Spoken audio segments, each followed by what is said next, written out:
Surprise! We're not actually reviewing Superman. We're reviewing Man of Steel. Get ready for that. The only one of the only ones I did rewatch. I was tempted. That one is definitely skippable. To rewatch that one just because I haven't seen it since we rented it a while ago. But I'm like, why do I even bother? I think one of the worst things about Man of Steel for me is it's just such a boring movie, and yet Well, one thing I do want to say about Man of Steel though, real quick, it is such a boring movie. Like, just so slow, so bad, like nothing happens, but like every scene is burned into my memory. I can rewatch it, and I don't know why, and I hate it.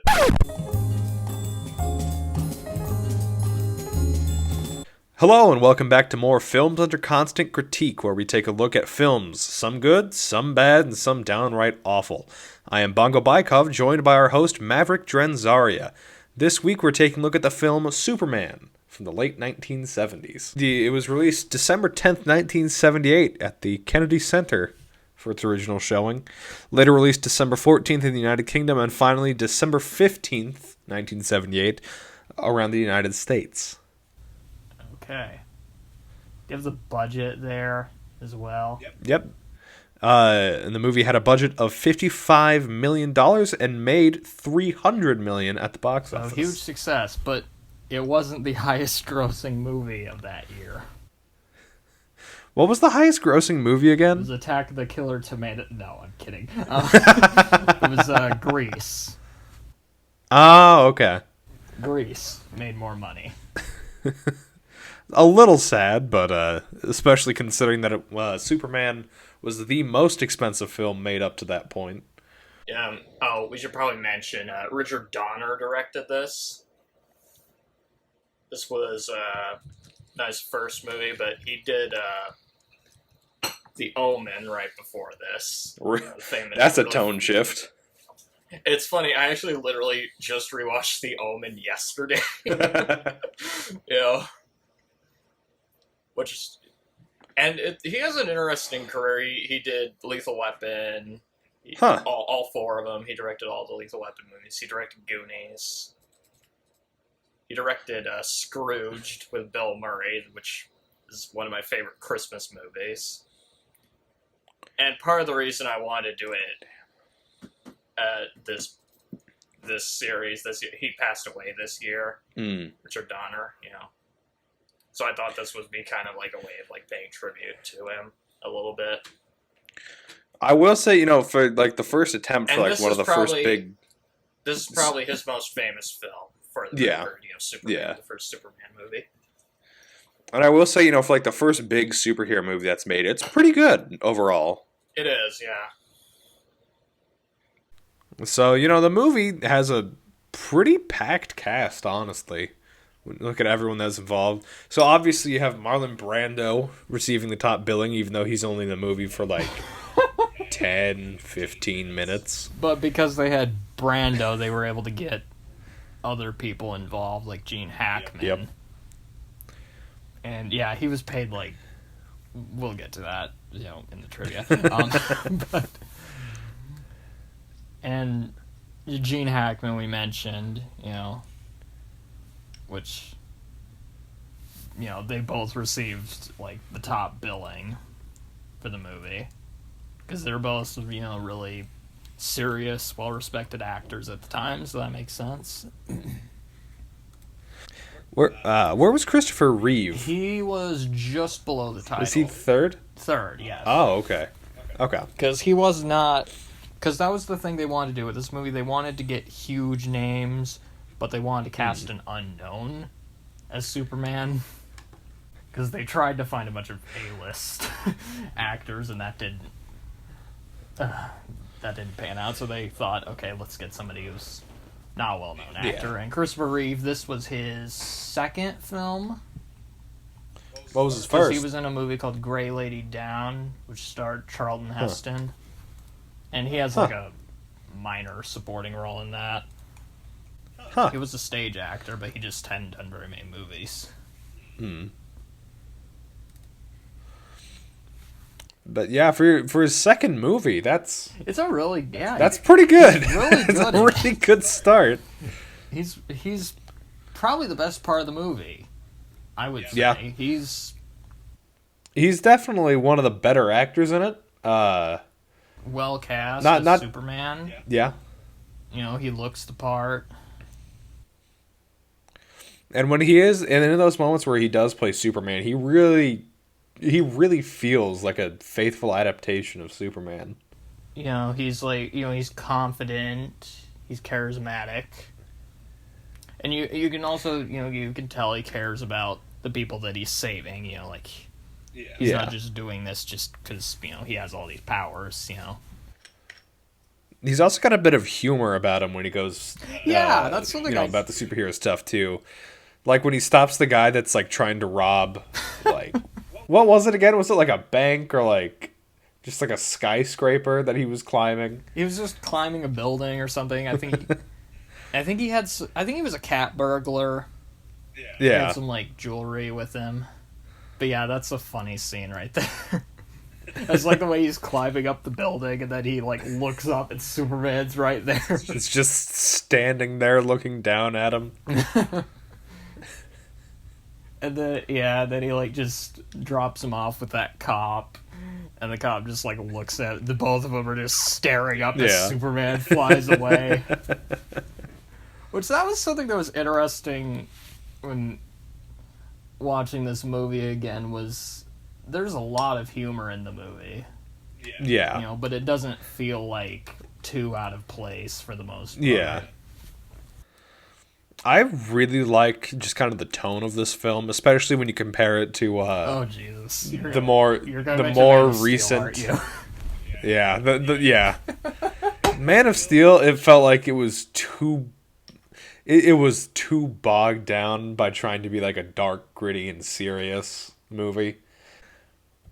It felt like he saw the Dark Knight trilogy and said, I can do that with Superman.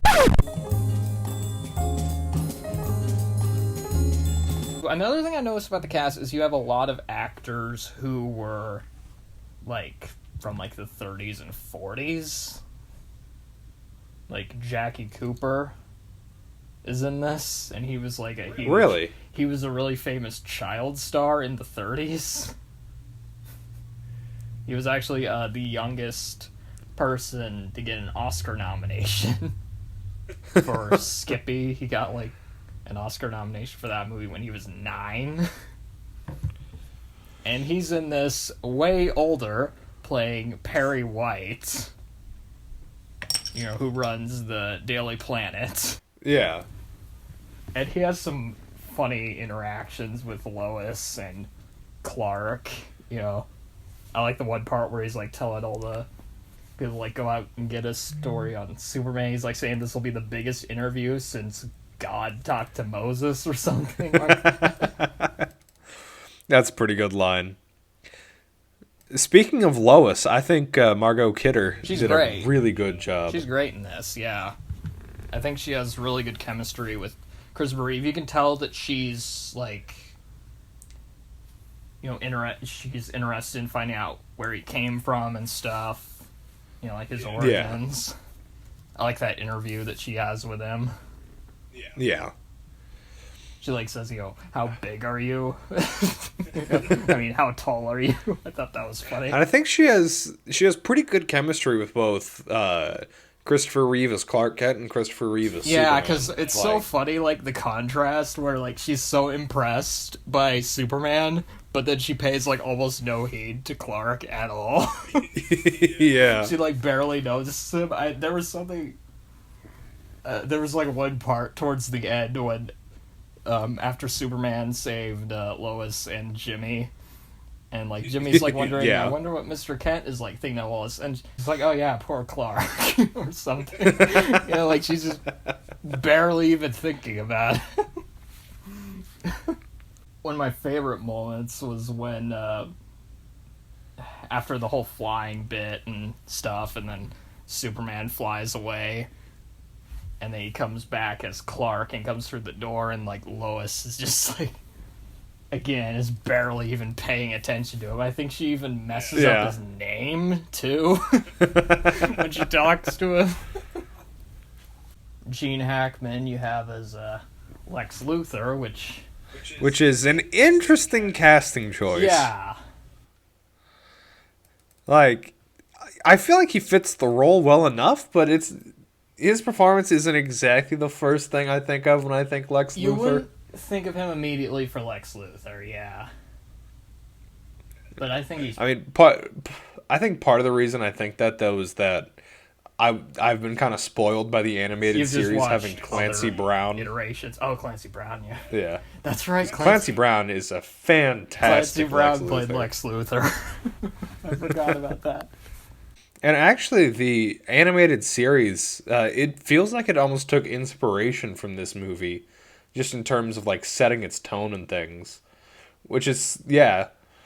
And obviously, you know, the beginning few episodes are pretty similar to the beginning of this movie, where it shows kind of Krypton in its last days, and then, yeah. And the design of Krypton basically just looks like it does in this movie. And yeah. Stuff. Yeah. And the costumes. Which, something I forgot about the costume was, you know, because I forgot that he has that yellow S on the back of his cape. Yeah. You know, in this version, because I always just imagine his cape is just red, and that's it. So I sort of forgot that he has that in this movie. Did Zack Snyder give Superman the symbol on the back of the cape too? Or did he keep it red? I don't know. And I don't really care to find out. That's a fair reaction to Man of Steel.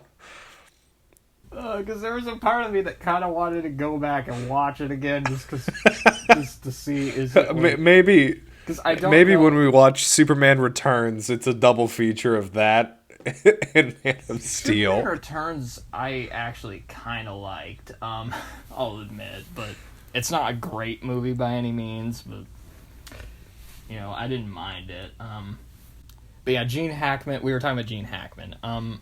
Yeah, he was an interesting choice for Lex Luthor. And, you know, I don't really, you know, I'm kind of a purist when I come to my Lex Luthor. I don't like seeing him with hair, which is part of the reason why I didn't like the Zack Snyder version. And, like, I get that it's supposed to be him wearing a wig in this movie, but I would still rather see a bald Gene Hackman. I can understand that, yeah. Especially seeing him in Superman 2, where he is bald for most of the beginning of the film. Before putting his wig on again. Yeah. And then, for some reason, the name of this character is escaping me, but the guy that played, like, a henchman to Lex Luthor. Ned Beatty. Yes. He played Otis. Yes. Which, when I was watching this, I forgot Ned Beatty was in this. Which, that was kind of, you know, nice to see, you know, because he passed away earlier this year, and I hadn't really gone out of my way to watch too many movies he was in, so it was kind of, you know, nice seeing him in this, and I kind of forgot he was in this, too, you know. And what I find funny about this, you know, Lex Luthor, you know, he's like this really, you know, he's supposed to be this criminal genius, but he has these idiots working for him, basically. Working for him. Yeah. And also, can we just, like, talk for a second about Lex Luthor's plan? And just how contrived it is. He's basically trying to blow up he, like, has these missiles, right? Yeah, he's trying to blow up the West Coast. Yeah. So that he can move the coast farther so that he now owns beachfront property to sell. Yeah. What? That is such a bizarre plot to do. It's basically like Max Zorin's plot in A View to a Kill. I was about to say, it feels like a second-rate James Bond plot. Which is that movie, A View to a Kill. Yeah. That's a second-rate Bond plot. I was about to say, it feels like an intro plot. You know how, like, all the 007 movies, they have, like, a small thing that happens before the opening? Yeah, like the pre-title. We'd see Bond stopping this plot before we see the opening, and then he moves on to something else. There is that one Bond, but Octopussy has that one with the missiles. Yeah. Yeah. It's a little bit different, but, you know. And then the one where Bond drops the guy that's supposed to be Blofeld into a smoke tower. For Your Eyes Only. Yeah. Fantastic opening to that, by the way. Absolutely love it. That's my least favorite part of For Your Eyes Only, by the way. Is that opening. Because that's actually a pretty good movie, but the opening is just so stupid. Well, I guess there was that weird Margaret Thatcher impersonation at the end. That was weird. But yeah, his plot in this is just so weird, and he finds... How does he find the kryptonite? That's something... Wasn't it like people were like mining somewhere and they found it, and he's like, sure, worth a shot, basically? Yeah, like, how does he... Because I was trying to figure out if, like, he'd read in the newspapers that Superman was, like, susceptible to that. I was trying to figure out, like, why, you know... Because that's kind of a plot hole if he just figured that out just out of nowhere. Yeah. Because wasn't it like a meteorite crashes and it's like glowing and he's like, oh, we could see what happens. I'm just trying to figure out like how he knew that Superman was like... weak to it. Yeah. Because, I mean, yeah, he is Lex Luthor, a criminal mastermind, you know. A criminal... genius or whatever, but still. The greatest criminal mind on the planet. Yeah, the crime of the century. Blowing up the West Coast. I see no problems with this. The government will be fine with it. I was trying to remember. I could look it up, I guess, but... Well, actually, hold on. That's another thing. How was he expecting to get away with it? How was he expecting that no one in the government, after such a massive attack, would figure out it was him? I don't know. Is he, like, not as big of a name yet, or what? I don't know. Because this is the first, like, this is the first movie he's in, so, yeah, I don't know. But...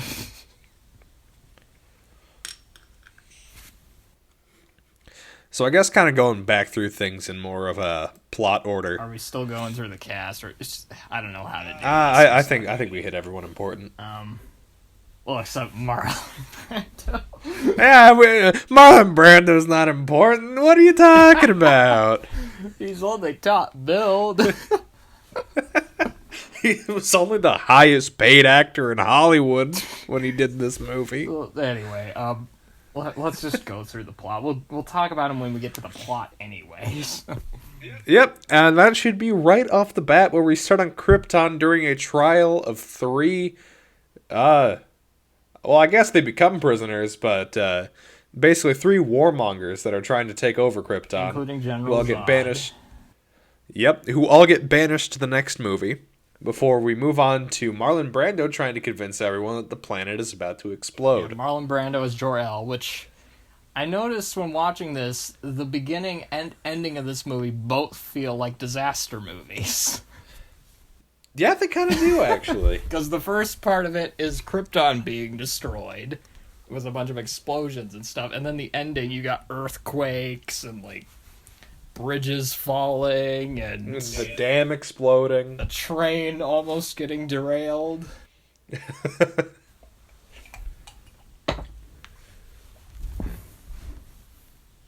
And the design of Krypton is interesting. You know, you got the... Yeah. I like it. Yeah. It looks really cool. Yeah, it does look for cool. a planet where it's all these like crystal fields. Or, sorry, it's pronounced Krypton, according to Jor-El. Oh, yeah. Yeah. Krypton. Krypton. But yeah, you got like all the crystals and stuff. You know, you can tell they spent a lot of money on the set design. Yeah. And the costumes, you know, I like the costumes, which... The costumes kind of remind me of Tron a little bit. Yeah, I can see that. Where they're like glowing and stuff. Now, something I actually kind of like about the opening scene is like it not only does it feel like kind of different from the rest of the movie, but it also feels more like a Shakespearean or like a Greek play, like a Greek tragedy playing out. It kind of does, yeah. Like it's like he's like a prophet trying to warn them of like impending doom or something, and nobody believes him. There's actually a specific play I have in mind. Let me see if I can find it. Because basically Jor-El, he's like that's what the beginning of the movie is starting. They banish the three Kryptonians, put them in a square, and throw them out into space, into the Phantom Zone. Antigone. That was the play I was thinking of. Like, for one of my English classes, we had to watch like a production of Antigone. And to me, that's what that opening scene really felt like.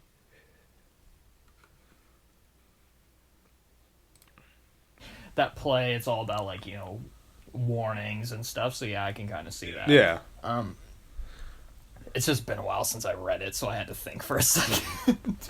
I don't even remember the adaptation that it was, because it looks like there's a new one that comes out every year. Good luck, I guess. Unless you remember one of the actors. Was Marlon Brando in it, by any chance? Of course. Of course he was. Of course he was.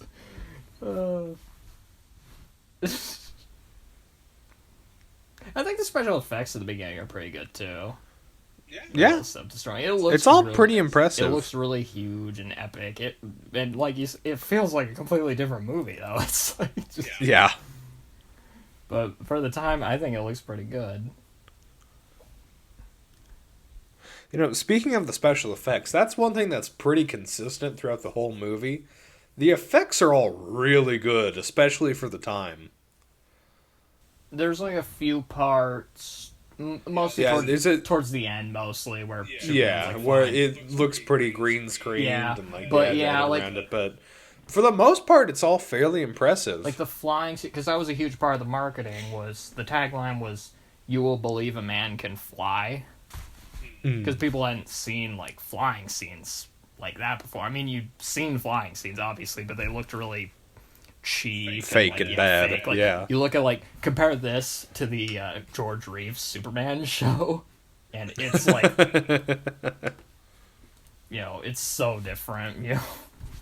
Like you can tell what $55 million will do for a movie in that time.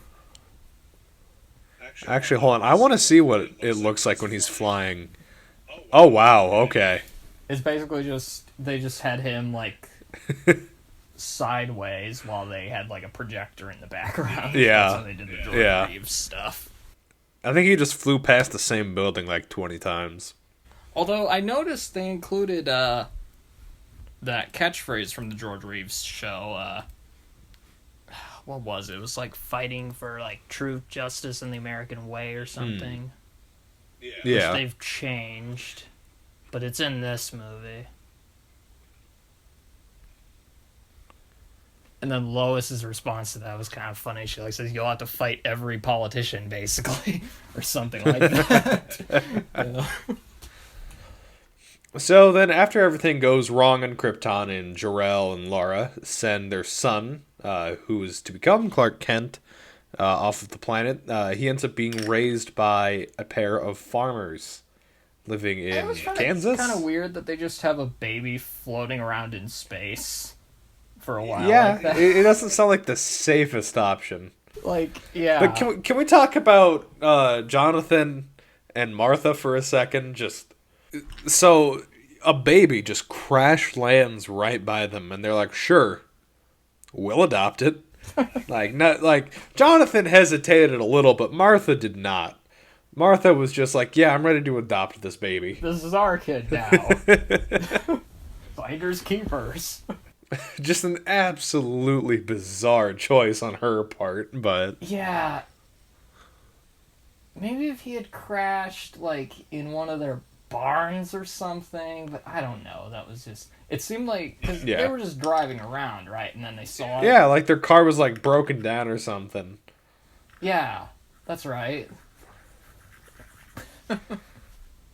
That's so weird. And so then So then we get basically like a brief collage of Clark's life growing up, with him just kind of hanging out with the high school kids and basically beating them at everything because he's just so cool. That's probably my least favorite part of the movie, honestly, because I felt like that stuff kind of dragged a little bit. It's kind of slow. Yeah, it takes up too much screen time, I would say. Yeah. Like, the beginning's kind of slow, I thought, but... Yeah. After Krypton's, like, destroyed stuff, and then you got all that stuff. Yeah. But I understand, it's the origin story. They're trying to show all this. Build up to it. Yeah. And, they do have another couple movies in the future, so it works out in the end. Well, not quite. It works out in the next one, but we'll get to the other ones. But I thought Glenn Ford, did a good job. Yeah. As Jonathan Kent, you can tell he really cares about his son. Yeah. He's like trying to, he's trying to protect him, but at the same time he understands, like, he has all these powers. He's like trying to. But it's basically the Uncle Ben speech. With great power comes great responsibility. And then, I really don't remember anything about Martha's performance. The beginning of it's not that. I do remember the funeral scene. There's this one part where Jonathan dies. They're at the funeral, and Clark says, "All those things I can do, all those powers, I couldn't even save him." Mm. Which shows that, because that's something people criticize about Superman, is that he's, like, all-powerful and stuff. Yeah. But it shows that he does have limitations, Yeah. And that also kind of leads into his responsibilities as well, for him to control the powers. Because, like, he could just completely abuse those and become, like, a huge despot. Exactly, But he doesn't. He could become, like, the other Kryptonians in the second movie, basically. Also, that was a really bold choice to introduce 3 people that are going to become villains in the next movie. In, like, the first 5 minutes of the film. Yeah, because I think they were originally filming the first 2 movies concurrently. Really? Like they were working on, but then they had to halt production on the second one so they could finish the first one. So I guess they were kind of doing the Lord of the Rings thing a little bit, the Peter Jackson ones. But,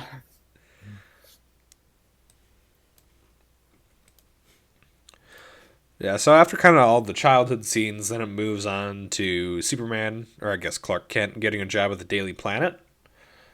And that's kind of where we get more of the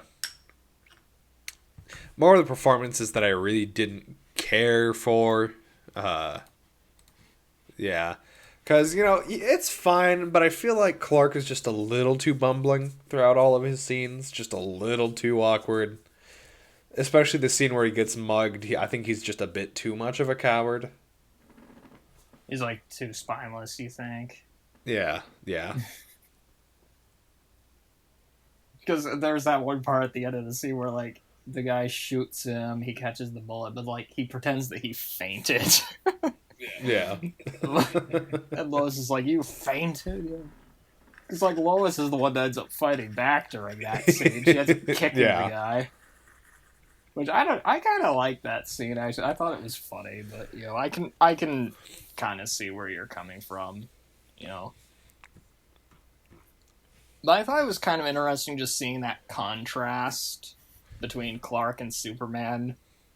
Yeah. You got Clark who's, like, more bumbling and clumsy. I think it is, I think obviously that they did a better job with that than Zack Snyder did with Man of Steel. I don't remember what I'm going to keep going back to those. that. Clark was basically just Superman. There was, like, no difference in them personality-wise. I take it back. No. Superman was brooding and edgy, and Clark was like a normal guy. It's the exact opposite of the Superman dynamic, almost. Because I remember Superman Returns. That was something that I did find a little disappointing about Superman Returns, was that Clark was kind of boring in that one. Like, they don't really do much with him, but... I don't really know what Clark was like in the comics or anything, so it depends on the writer, so whatever. But I don't know. I thought it was just kind of interesting, and you can also see like Christopher Reeve. You can like see like his like range. I will say that is incredibly impressive. The range he's able to have in this movie. You can see that's another thing with Clark is you can tell that they feel like two different characters, which is very impressive. Because the whole point is he doesn't want people to expect that he's Superman, and you would never guess that he's Superman from that. Yeah. But yeah, you have the scenes of the Daily Planet, and another thing I noticed, there's a bunch of jokes about how Lois keeps misspelling stuff. I don't remember those. There were a few of them. I think Mr. White kept pointing out that Lois was like misspelled. Like at one point, she misspells rapist or something.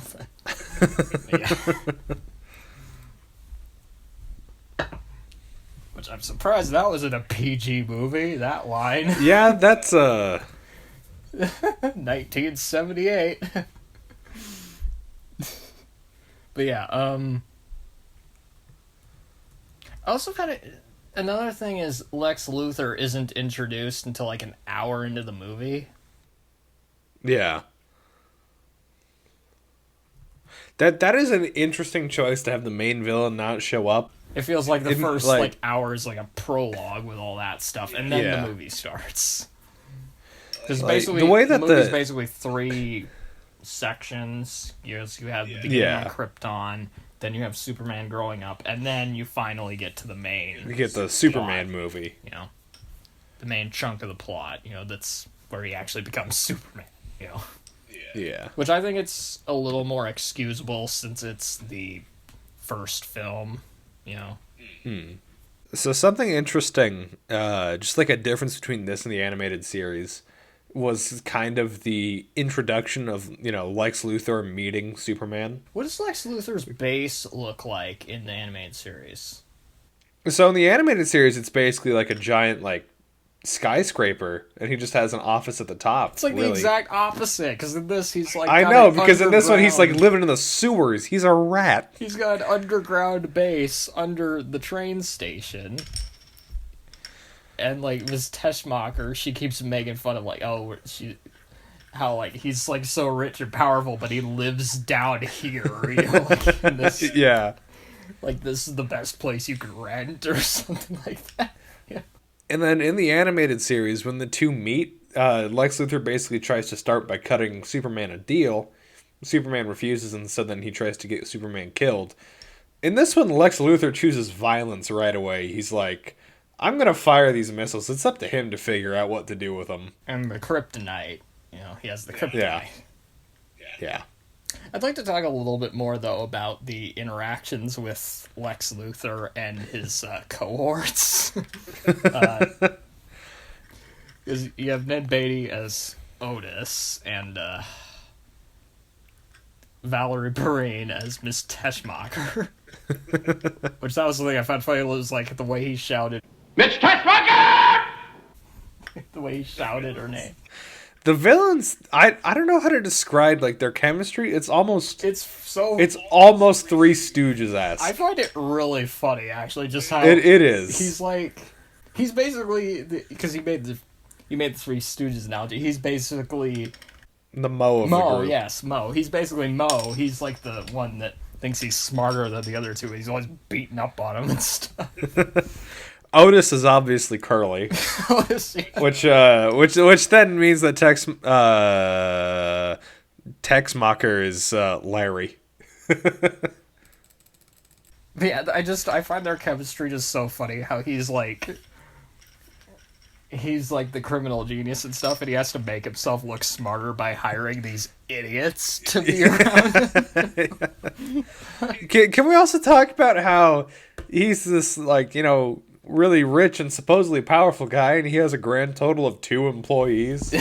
Yeah, that's true. Who are idiots? How much does he pay them? Does he pay them? Does he pay them? Or do they just live in his underground sewer base? I would just love to see a movie of, like... Or maybe not a full movie of this, but just, like, the scene where they meet. I would love to imagine that they were all just hobos living down there in the underground. Like...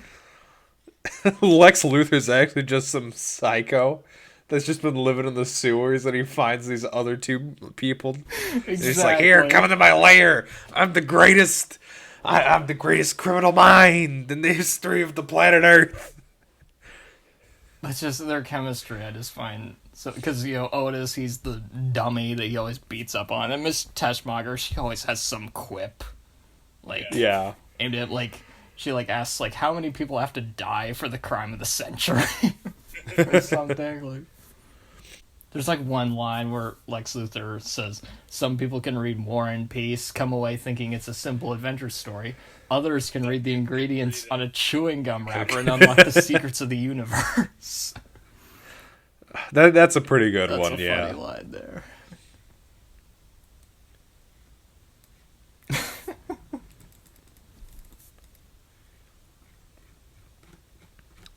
So, after Lex kind of tries to get his plot underway of let's destroy the West Coast and also New Jersey.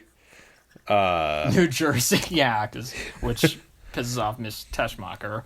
And she ends up betraying him because of that, because she's like, my mother lives there or something. If I remember right. Yeah. So she frees Superman and he goes to New Jersey first and then tries to come back to save Lois Lane, which he fails to do. And so the natural solution was flying around the planet backwards. To turn back time. To reset time. Yeah, to reset the time. I will say plot-wise, this was the only decision that I hated. That's probably the one big problem with the movie is the ending. Like, a lot of people make fun of the ending, because it just feels like a Deus Ex Machina. Yeah, he just kind of goes, oh yeah, I can turn back time. This is not a problem. Plus, then it sets up problems in the future when you think about it. Because then if he ever has a problem, all he has to do is fly around the planet backwards and fix the problem. There are no consequences. Oh, the score. We should mention the score. Oh, yeah. The music is really good. John Williams, he did the score. This is right after Star Wars, and it's great, I feel like John Williams, like, whenever they give him a score to do, it's always like, it becomes like a huge franchise or like a huge movie almost right away. Well, not every movie, but, that he does. But yeah, he is attached to a lot of franchises. And his score for this, I think, is really good. I think it helps give the movie that huge, like, grand, it definitely feel does. To it, especially with the main theme. That main theme is incredibly memorable. Before I even saw the movie, I actually had a CD of John Williams tracks, and that was one of them. And well, it's a good selection. It's a great theme. Very, very iconic, very memorable. I like the flying scenes, when they're like flying around at night. Yeah. They're pretty good. I think the flying scenes actually look better at night because you can't see the matte lines as much. Yeah. During that. I think there was one flying scene. I think when he's in front of the dam, like that one didn't look so great. But I feel like whenever I was like inside the city, the effect always looked pretty good.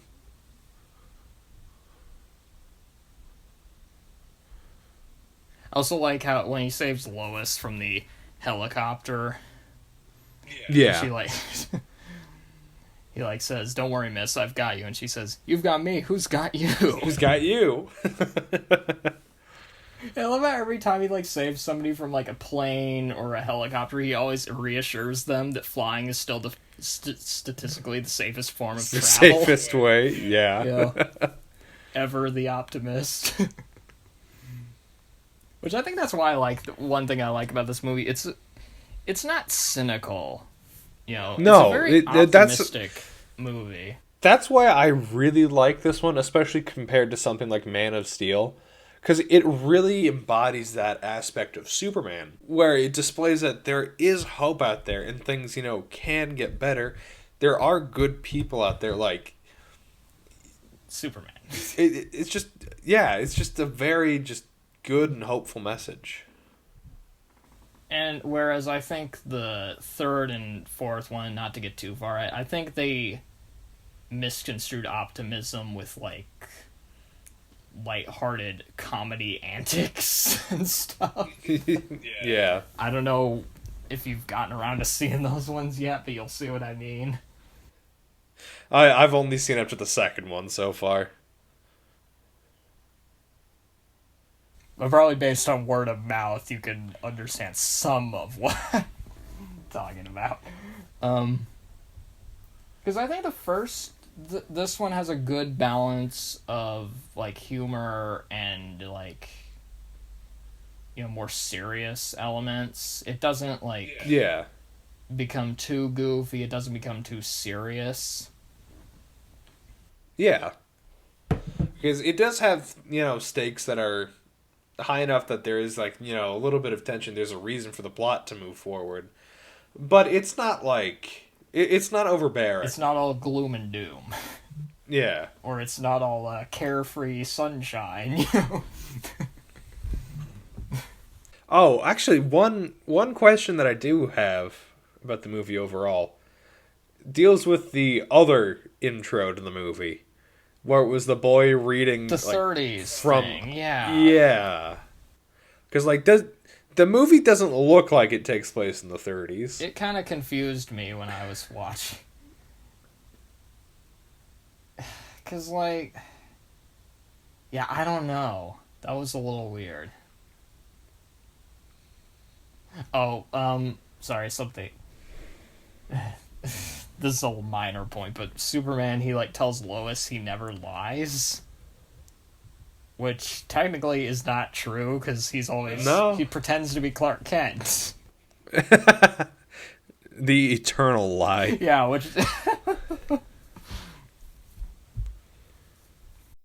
I like Lex Luthor, how he's got that map of the new properties that'll be there in his version of the West Coast, and then he notices one of them is called Otisburg. Otisburg, that's what it was.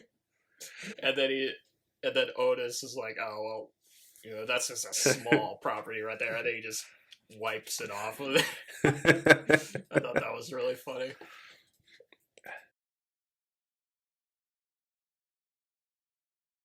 I looked through, the list of other potential choices for Superman. I do have that listed.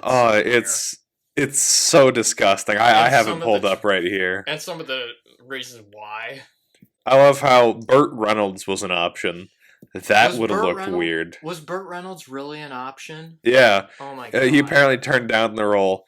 Sylvester Stallone was interested, but like their discussions went nowhere.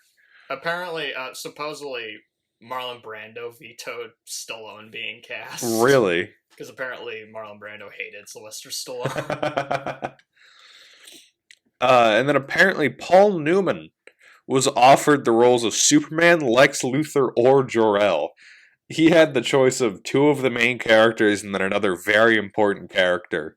And he turned all of it down. I wonder,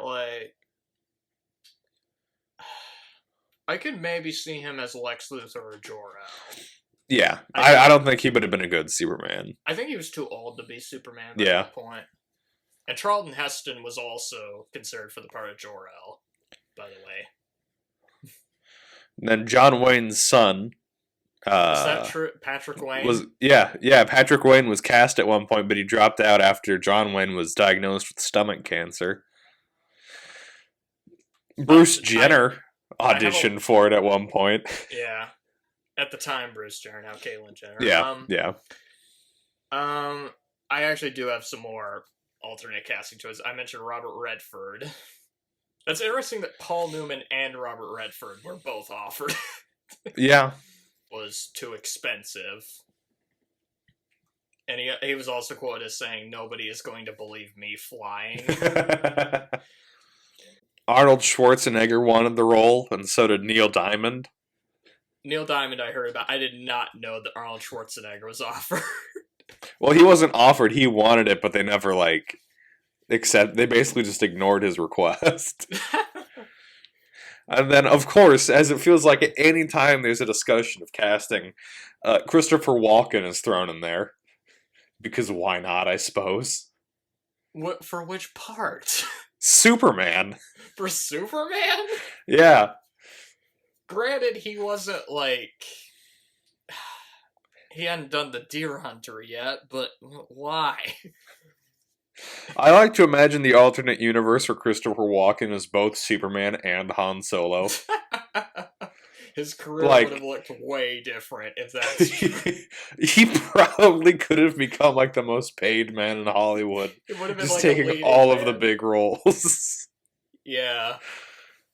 And Harrison Ford would have been the one that ended up with Walken's role. But Neil Diamond I did hear about, and that doesn't make any sense at all for Superman. Yeah. And apparently he turned it down because he realized he'd be making more money touring than appearing in the movie. So, yeah. One that they actually seriously considered, I'm not joking, Muhammad Ali. Really? Muhammad Ali was one of their huge they were actually seriously considering, but they ended up not going through with that. Which that would have been really strange if they cast Muhammad Ali. But I think one of my favorite potential casting choices, while they were searching, the producer Ilya Salkin's wife's dentist was approached to play the role. Who's the dentist? I have no idea. I'm gonna see if I can find a picture of him. Ilya.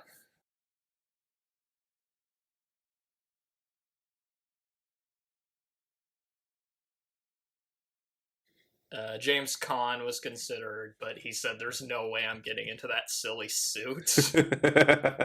Warren Beatty also turned it down because he thought he looked ridiculous in the suit.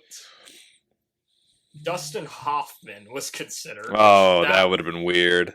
That wouldn't have made any sense at all. No.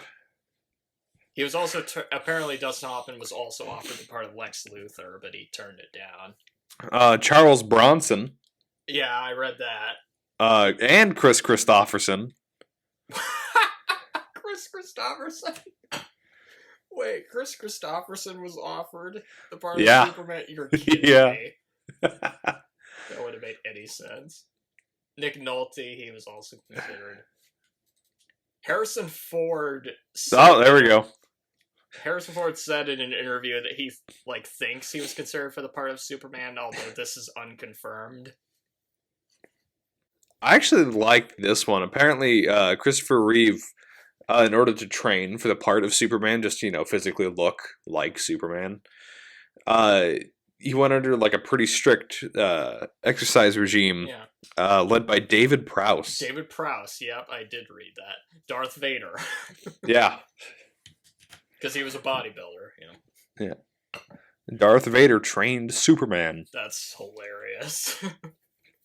Also, before I get called out for any plagiarism, I got this trivia off. Most of this trivia is off of IMDb, But I'm just saying that because of the whole Cinemassacre business going on. Yeah.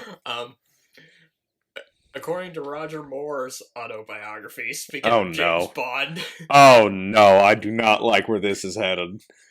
He wasn't considered for Superman. I was figuring a Lex Luthor or someone like that. He witnessed Christopher Reeve walking through the canteen at Pinewood Studios in full Superman costume, oblivious to the swooning female admirers he left in his wake. When he did the same thing, dressed as Clark Kent, no one paid any attention. I kind of love that. That's kind of awesome. That's a pretty funny story, I think. Okay, some more stuff about Marlon Brando. He was paid $3.7 million plus a percentage of the gross for 12 days of shooting. Which apparently that was part of his contract, was having it shot in 12 days. He was like, apparently he just wanted, I don't know why, specifically 12 days, but okay. The payment also covered the sequel, which was shot at the same time. Brando did not appear in the sequel because he sued the producers. Oh, yeah, I think I read about that. Because he claimed they didn't pay him his percentage of the profits, and apparently Mario Puzo also sued the producers. Oh, boy. So there was a bit of a lawsuit going on. Brando ultimately received about $14 million for 10 minutes of screen time. Marlon Brando's salary made him the highest paid movie star in the world at the time. That's pretty impressive. And apparently he hoped to use his salary for a proposed 13-part Roots-style miniseries on Native Americans, but this never got made. That would have been interesting. Because this was when he was doing a lot of like activism for Native American rights at the time. Marlon Brando refused to memorize most of his lines. Yep, let's go cue cards. I don't need to know what I'm doing. I just need my $3.5 million. Or $14 million after the lawsuit. Oh, jeez. In the scene where he puts infant Kal-El into the escape pod, he was actually reading his lines from the diaper of the baby.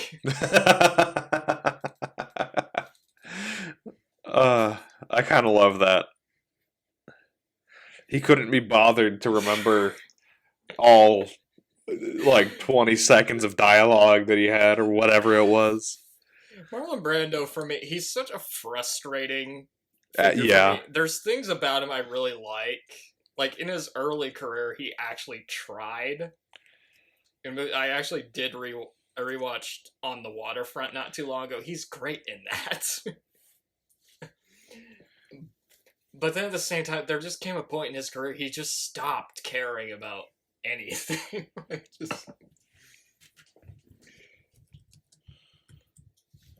On his first day on the set, Marlon Brando suggested to Richard Donner that the cameras roll during rehearsal.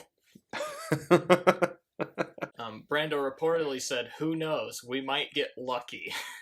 According to Donner, that very first take was the one that was used in the finished film. Oh, that's fantastic. I have a feeling what this actually was.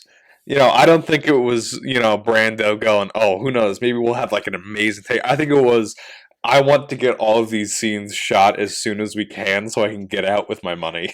Essentially, yes. Christopher Reeve even complained about interviews, saying Brando is phoning it in, and it shows. That's also really disrespectful to all the other people working so hard on the movie as well. I mean, come on. Marlon Brando reputedly suggested that his cameo role as Jor-El be done by him in voiceover only, with the character's image on screen being a glowing, levitating green bagel. What? When Richard Donner met Brando, the actor proposed that he played Jor-El not as a green suitcase, but as a bagel. Brando reasoned that no one knows what the people on Krypton look like, but that Jor-El would know what people on Earth look like and would therefore make his son look human so he could blend in. Very weird reasoning for that. Tom Mankiewicz even recalled that at one point, Brando pitched the idea that maybe Kryptonians do not even talk. They simply make electronic noises that are translated through subtitles. So he wanted to make a David Lynch film. That's what I'm getting out of that. That sounds like something that'd be in season 3 of Twin Peaks. Actually, now that I think about it, the talking tea kettle or whatever. Exactly. Donner refused these suggestions, and they turned out to be a ruse that Brando used to test Richard.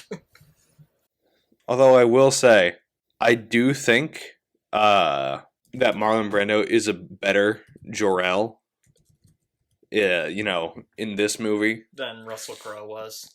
Exactly. And the guy that plays Superman as a kid, they actually dubbed over his voice with Christopher Reeve's voice. And he was not happy about that. When he went to go see the movie, I can imagine why. The premiere, yeah. Here's a funny story right here. Initially, Gene Hackman refused to cut off his mustache to play Lex Luthor. In early one-sheets of the movie, his face is featured with a mustache. Before Richard Donner and Hackman met face-to-face, Donner proposed to Hackman that if he could cut his mustache, Donner would cut his too, and Hackman agreed. It later turned out that Donner did not have a mustache at all. He was wearing a fake mustache that he peeled off. That's pretty good. That is pretty good. Like, imagine, I hope he peeled it off right in front of him, like, right after he got done shaving. Like, I didn't have one at all. Have fun having no mustache. That's so funny. Gene Hackman refused to shave his head or wear a bald cap to play Lex Luthor. To get around this issue, Hackman's own natural hair was styled differently from scene to scene to give him the appearance of him having changing hair pieces. Numerous hair pieces are visible in his underground complex. Hackman relented and wore a skull cap in one scene when he was taken to prison by Superman. It is visible when he angrily rips his hairpiece off to address the prison warden who questions who he is. So what's up with these actors not willing to shave like any hair or wear a bald cap? Like, because Cesar Romero did the same thing. He didn't want to shave his mustache. Yeah. So they just put makeup over it to hide it. I guess just because it was just too distinct. Yeah. Thing, but I don't know. I mean, Tom Selleck would shave his mustache every now and then. So. Russell Crowe had a single during his music career called "I Want to Be Like Marlon Brando." And then both of them ended up playing Jor-El. So. That's pretty good. That's really good, actually. I kind of love that. Oh, apparently Carrie Elways from The Princess Bride, he worked as a production assistant on the movie. Yeah. And his job was to bring Marlon Brando out of his trailer every day. Of course it was. Marlon Brando needs a person to do everything for him, I think. Brando, who was paid $1 million a day in overages, had little incentive to leave his trailer, according to Elways in an interview. He refused to call Elways by his given name, choosing instead to refer to the then teenager as Rocky. Oh, okay, yeah, that makes sense. What is up? What kind of drugs was Brando on at this point in his life? Oh man, if we were doing these aren't even the craziest stories about Brando. If we ever did a podcast on Island of Dr. Moreau, the number of just ridiculous stories about his on-set antics on that movie are just, oh my god. But we're not going to, because that movie's just dreadful. I'm actually looking at some of the trivia too, so this is interesting. It's a couple alternate casting choices for Lex Luthor. So some of the people that were considered were George Kennedy, Jack Nicholson, and Gene Wilder. I think Gene Wilder would have been pretty good. Let's go through okay, so Gene Wilder, as Lex Luthor, He would have been way angrier. Yeah. And way more over the top. Jack Nicholson would have just been the Joker. I cannot see how Jack Nicholson would play Lex Luthor in a way that doesn't make him seem absolutely psychotic. Well, this was like 1978. He hadn't done The Shining yet. So maybe he would have toned it down a little bit compared to like some of his later movies. Yeah. And George Kennedy was the other one. I can't see George Kennedy as not really. Gene Wilder would have been really interesting though. Yeah. I feel like they would have. Do you think they would have played to his comedic strengths, or would they have like made I don't know. More serious for the movie? I feel like for just like kind of the tone of the movie, they might have had some more comedic scenes with Gene Wilder as Lex Luthor, just because that's kind of what, Gene is known for. Yeah. Because it's just... Because maybe he would have taken the movie, like, as an excuse to do something more serious, but who knows. Yeah. And you mentioned Paul Newman was considered to play any of the three parts. They just really wanted him in the movie, no matter what. Which, honestly, I think he would have been a better fit for Lex Luthor than those other three you mentioned. Yeah. To be honest. I could see him playing Lex Luthor. One... I remember seeing a review, though, of, like... I think it was of Our Majesty's Secret Service, and the guy mentioned in the review that a good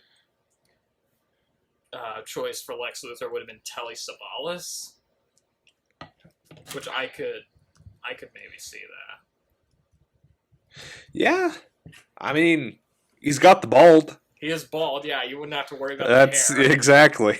Oh, that's another thing. You would have seen Gene Wilder bald. If Gene Wilder that would was look cast. weird. That would look weird.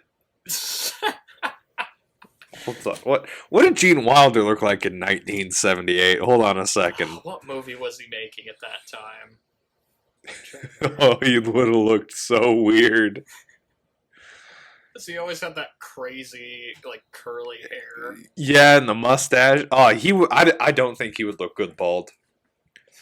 I don't think he could pull it off. They probably would have had him shave the mustache, unless he also was really adamant about keeping that. Yeah.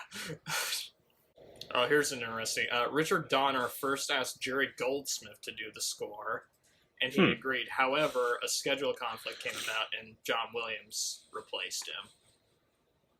And apparently Jerry Goldsmith did the music for Supergirl later on. And I assume you haven't watched Supergirl at all. No, I have not. I don't know whether I want to subject you to that or not. That's a great sign. Better or worse than Man of Steel? Because it's bad, but I don't know. It's so bizarre, though, that I don't know if you would find it hilariously bad or just... So I guess, better than Man of Steel. So something else that's interesting about this movie is that there's a couple other connections to Star Wars throughout. John Williams did the music. That's the obvious one. But Carrie Fisher was considered for Lois Lane at one point. I think I did hear that, yeah. Apparently they offered George Lucas the chance to direct Superman. Oh, I forgot to go through the directors that were offered it. Oh boy, how many of those were there? There's some weird ones in here. But some of the other directors, Guy Hamilton was considered. He directed some of the James Bond movies, including Goldfinger. But he had to bail because he was a tax exile and they were filming in England, so he couldn't do that. Steven Spielberg was considered. That would be interesting, I think. But he was doing Close Encounters of the Third Kind. Francis Ford Coppola was considered. That one would be interesting. But from what I can tell, he's not really a fan of superhero movies, so I'm not surprised he turned it down. Yeah. William Friedkin was also considered, which that would have been... You know who William Friedkin is, right? Maybe? He directed The Exorcist. Oh! The Exorcist. And this also would have reunited him with Gene Hackman, because he did The French Connection. But yeah, that would have been a very weird choice. And again, I assume he turned it down, because I've seen interviews with him. It doesn't seem like he likes superhero movies. Richard Lester was considered, which you'll hear that name in a future podcast. Oh, good. Because he directs the next few. He wanted to work on it because apparently there was a dispute with the producers of this movie over some movies he directed. He directed these two movies, The Three Musketeers and The Four Musketeers. And they had the same producers. But there was a dispute with that because they thought they were only making one movie. Oh, and then he's like, "Now we're doing 2." And they didn't pay them for 2 movies. Uh-oh. So yeah, there was a huge lawsuit with that. Apparently Sam Peckinpah was considered, which also would have been a very strange choice. Because he was mostly known for doing, like, really violent westerns and crime films. That could have been fun to see. But apparently he was fired because apparently he pulled out a gun during a meeting. Yeah, that'll do it. That'll do it. People might not want to work with you after that. Yeah, just the alternate casting choices are very bizarre. Like, yeah. I'm just looking through the list again. Clint Eastwood as Superman. That would have been so weird. Like, I do not... Maybe Clint Eastwood as Jor-El, but I do not think that he could ever do Superman. I think he'd be a good Jor-El, actually. I could see that. I feel like all you need for Jor-El is like an older, experienced actor, like anyone. Marlon Brando was cast. Yeah. And Steve McQueen, I think I mentioned Steve McQueen was considered to play Superman. Which also would have been yeah, that would have been strange. That choice makes more sense than some of the other ones, but it's still... I just saw another potential Superman. Good old John Travolta. Are you kidding me, John Travolta? Yeah. He apparently auditioned for the role of Clark Kent in Superman. Instead, he would star in Grease, which then became the highest-grossing film of the year. Yeah, he was in Grease instead. I cannot see John Travolta as Superman. Oh yeah, no, that would have been weird. I don't like to think about that. Oh, I should mention this one. Christopher Lee was apparently offered the role of General Zod. I think that'd be pretty good. But he had to turn it down. He had just moved to Hollywood as a tax exile and did not want to return to England. So yeah. Yeah, I think that one makes sense. Yeah. Christopher Lee, Oh, here's a... you want to hear more about Marlon Brando? Oh, boy. What's he done now? It has been alleged that Trevor Howard did not want to act in the film, largely because of his loathing of Marlon Brando, with whom he had clashed while making Mutiny on the Bounty. He only accepted the role when he learned he would be acting with Harry Andrews, his longtime friend of many years, that they acted in a few movies together. Which, that's another movie that the production history of that movie is far more interesting than, Than like the movie itself. Marlon Brando that was actually the movie that derailed his career for a while. Because the movie was a flop, it didn't make his money back. But also his on-set antics were just at their worst on that movie. He was like, one story I heard was he would improvise a lot of lines, which would catch the other actors off guard. Yeah. He would put cotton balls in his ears so he couldn't hear what they were saying. Very professional there. He would walk off the set a lot, like... Alright, yeah, so I think that's gonna do it for the... Which Roger Ebert, I think in his review, oh man, I want to find the exact quote, but he said something really funny about Brando's performance in the movie. Brando was allegedly paid $3 million for his role, or, judging by his dialogue, $500,000 a cliche. I enjoyed it. There's a couple decisions, like the whole time travel thing, that I didn't like. And I didn't really enjoy Clark Kent all that much, but outside of that, I think it's a fairly enjoyable movie. And I think they did the best that they could for the time. For the time that this movie was made. Okay, fair enough. I would say, I mean, I enjoyed the movie. I think it works well as an origin story. Yeah. For Superman. It's not my favorite Superman movie. I personally would say I like the second one more.